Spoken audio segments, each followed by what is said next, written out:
नर्मदा नदी की तड़प, वेदना, अपमान की पीड़ा और अपने स्वतस्त्रीत्व की क्रोधाग्नि हर मनोभाव को कहीं गहरे तक अनुभूत किया।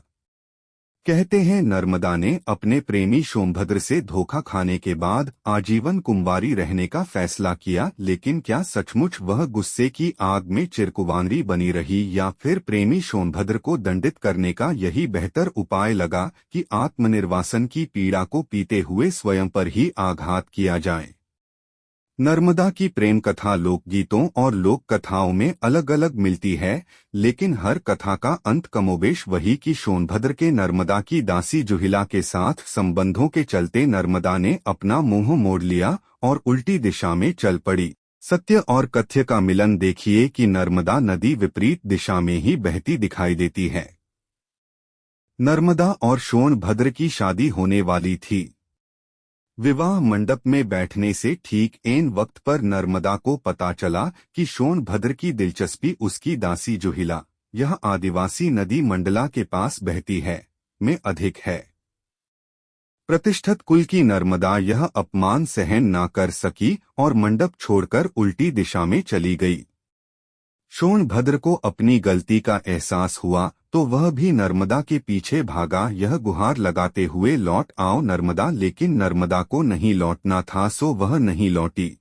अब आप कथा का भौगोलिक सत्य देखिए कि सचमुच नर्मदा भारतीय प्रायद्वीप की दो प्रमुख नदियों गंगा और गोदावरी से विपरीत दिशा में बहती है, यानी पूर्व से पश्चिम की ओर कहते हैं।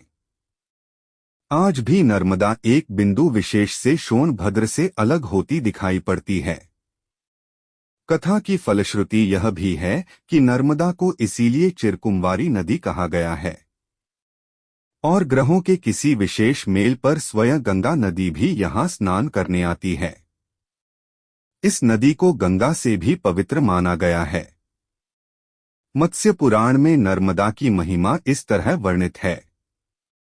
कनखल क्षेत्र में गंगा पवित्र है और कुरुक्षेत्र में सरस्वती, परंतु गांव हो चाहे वन, नर्मदा सर्वत्र पवित्र है।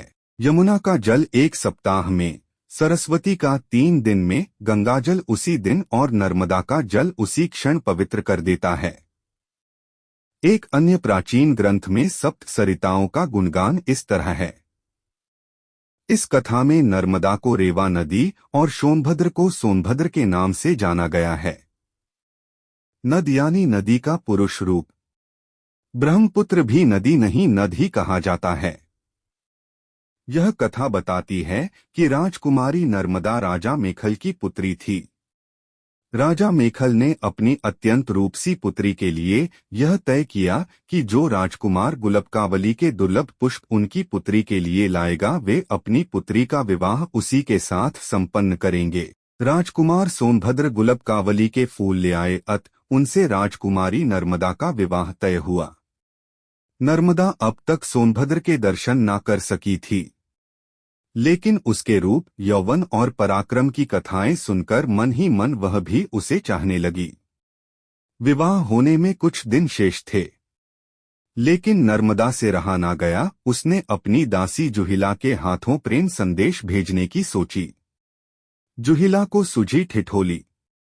उसने राजकुमारी से उसके वस्त्राभूषण मांगे और चल पड़ी राजकुमार से मिलने। सोनभद्र के पास पहुंची तो राजकुमार सोनभद्र उसे ही नर्मदा समझने की भूल कर बैठा। जुहिला की नियत में भी खोट आ गया। राजकुमार के प्रणय निवेदन को वह ठुकरा ना सकी।